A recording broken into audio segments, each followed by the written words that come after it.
James from All Hail Internal Combustion, guys. Make sure you like and subscribe. Welcome back. We're working on our work truck today. I think I found some gold at the junkyard.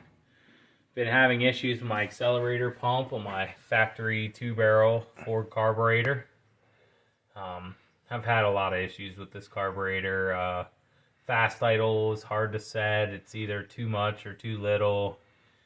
Sometimes it doesn't like to start up. It's also temperamental. If it's already warmed up and you pump the gas, it floods it out. And there's just all kinds of issues, and they don't really seem to be the same every single time. They change. So we're going to pull this carburetor off and compare it to the one I found at the junkyard. Seems to be a remanufactured out of an original Motorcraft body. I found it on a 85 Ford Econoline with a 351 in it.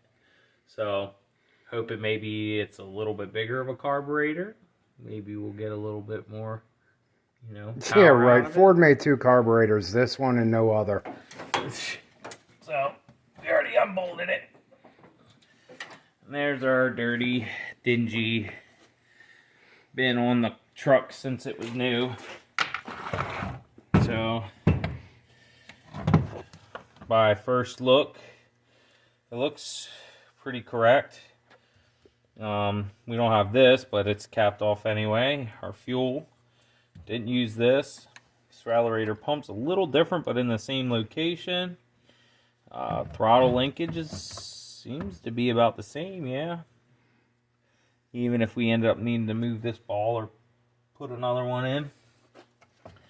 That's our idle mixture, or our throttle screw. And this is, I think, trans kick down. Trans kick, which we don't use anyway. We don't use that. So this has the same thing on it, the trans kick down, but that was disconnected on our truck anyway. So let's flip it over here. Looks like choke's about the same, all that good stuff. It's all the same. So let's pop this one on. Oh wow, look at that. A vacuum cap. Is it? It looks alright. Well, we're going to clean this up and put some fuel in it before we put it on. We're going to test the accelerator pump and stuff like that, so we'll be right back. So we gave it a quick bath with some carbon choke cleaner and some gasoline. Got it cleaned off the rest of the way. And we checked, filled it up. When I filled the bowls up, it started seeping out of the port, so normal operation seems good. And then look at those accelerator pumps. So on gas everywhere. Yep, all over the place. All over the floor. So we'll let's actually grab the other carburetor here. And it's mostly filled up with fuel. Let's fill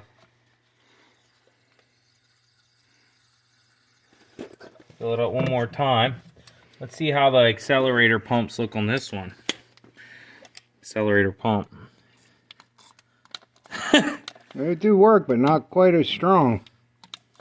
Yeah, I could see that this side over here, if you look at the stream, is very fluttery. So this carburetor's a little wore out. This also appears, we're guessing, is an older model. So a little bit less of the emissions controlled stuff on there. Not much, but a little bit. Not as many vacuum ports. So. And we're going to run our idle mixture screws in lightly. No, the idle mixture screws. Oh, yeah. Actually, are they plastic? No, they're metal. Okay. I think, anyway. Yeah, I think they're just painted. They're brass, actually. So we ran that in. We're running out 94 turns. How about maybe 2? Just making sure they're free. They feel Oh, they're nice. they're free. Oh, I wanted the half, whole, 1.5, or 2. 2? Just do 2.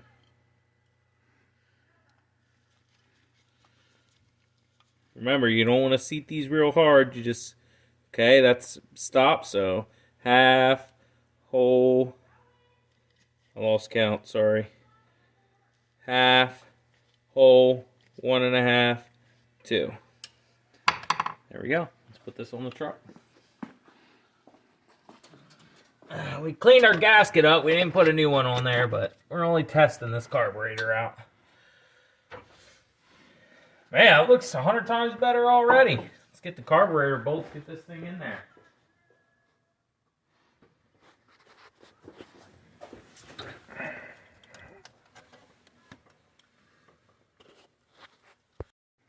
Okay guys, so we got our carburetor in here. We got our 411 millimeter nuts tightened down. We had to change the plug on here. It had a pin style factory plug, so we put one of them on there. Yeah, the fuel filter it was on this one was extra long, didn't line up with our fuel line, so we had to change that. The throttle pin here, this guy was back on this lever, and it didn't allow us to have enough throw with the throttle. So, yeah. So we got that all hooked up. You know, you guys seen us test the accelerator pump, so we'll go ahead and start this up and see how it runs. And look, it's ice cold. Ice cold. Yay!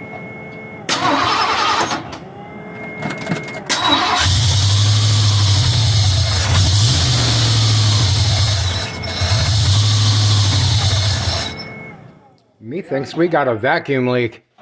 Okay, so we did a little bit of tuning on the carburetor. Got the choke dialed in, we think, fairly well, but once the truck warms up, it's hard to make adjustments again. So I'll mess with it tomorrow morning when I leave for work, but we realized that we could go ahead. It was idling kind of high, so we decided to check our timing.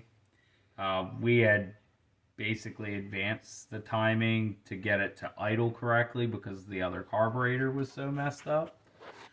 So it's now set 8 degrees before top dead center. We unhooked the vacuum advance to check that and plug that line off. And then when we put the vacuum advance on, it's somewhere in the, what was it, 25 range, 22 range. So what we're going to do now is double check our vacuum advance, make sure that's operating correctly, and we're going to double check our mechanical advance because this is a, you know, aftermarket HEI, generic for 302s. We kind of just threw it in there. So now I told them the application of the distributor and they gave me a certain model, but we should still double check, you know, maybe our mechanical weights or maybe a spring is hung up or broken. So we just need to pull the cap off the distributor and just double check everything in there. So we'll get into that. We'll show you guys what we're doing here. All right, so I drove the truck today with the carburetor on it, and it ran like poop on idle. It idled, but when you went to take off, it would like stall out or stutter a little bit. We got that problem fixed. I was having a detonation issue before this carburetor, and that went away. We don't have that issue anymore. 70 miles per hour going down the road. This carburetor was doing great. The truck actually felt like it had a lot more power than it did originally. We replaced base gaskets between the insulator plate, all of these. We replaced all of them and cleaned all the surfaces. We shut it off last night. We noticed there were bubbles coming out between the gaskets, so maybe it was pulling air through there. So we went ahead and realized that our vacuum advance was actually hooked to manifold pressure. On Fords and Chryslers, at least the small block Chryslers, they're supposed to be hooked to ported. That's differ from GM. So we hooked that back to ported. We got the port right under the carburetor here.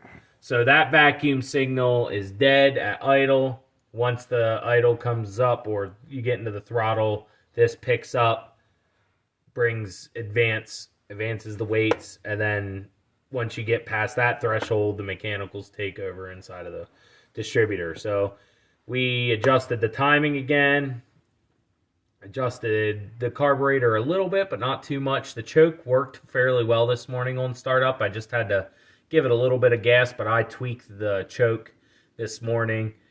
So hopefully that, after sitting all day at work, it started right up and idled just fine. So I think that pretty much sums it up. We're going to take it for a quick test ride. And we'll see how it runs. But it's James from All Hail Internal Combustion. Well, I think we got our Ford dialed in nicely. It's running nice. So make sure you like and subscribe. We'll see you next time.